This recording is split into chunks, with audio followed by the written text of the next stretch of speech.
What up, interwebs? Zach Burnham here with Homeowners Real Estate, your real value realtor. I've got some appointments going on today, and I got a break in the middle here, so I wanted to get on here and talk to you guys this afternoon about something that buyers are bringing up to me a whole lot, and everybody's talking about in the market right now is interest rates, and the fact that they're on the rise. Just last week, the Fed raised interest rates again, another 75 basis points, another 0.75%, which means mortgage rates will go up again also.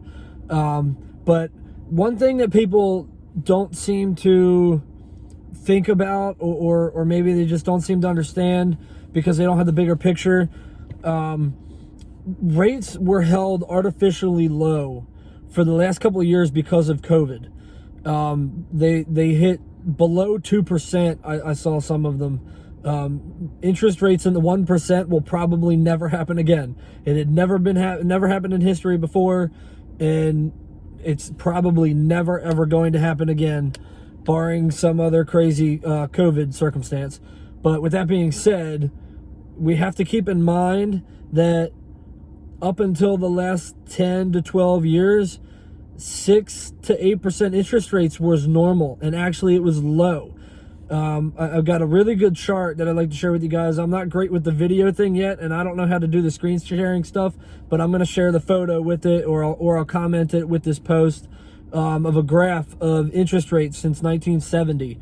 And only in the last 10 to 12 years were they below 6%.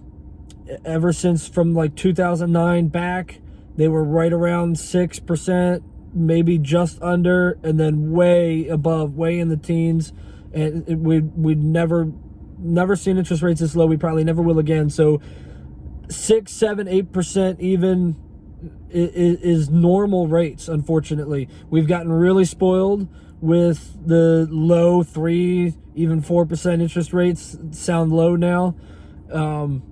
We got really spoiled with that. That's not going to be the case anymore. We need to get used to 6 and 7% mortgage rates, and we're probably going to see higher than that for the next couple of years until this inflation levels out and so on and so forth. Not going to get into the economic side of it. I'm going to stick to the housing market, but that just something for everybody to keep in mind. The bigger picture there is, don't think that you're losing so much if you weren't able to buy the last couple of years and you're thinking about buying now. You're in a better circumstance, or whatever your position may be. Don't kick yourself for not being able to get those rates back then. If you were able to get in a house, in a property then for 2, 3, 4% interest rates, awesome, great, like that's awesome. But if you weren't, don't kick yourself, because in the scheme of things, that is not the normal, and it never will be again. So that is the exception to the rule. That is not the rule. So don't kick yourself too hard about that, and keep that in mind if you're house hunting right now. But I will tell you, I got some really good lenders that can get you approved at lower rates than anybody else, and can get you approved for better packages.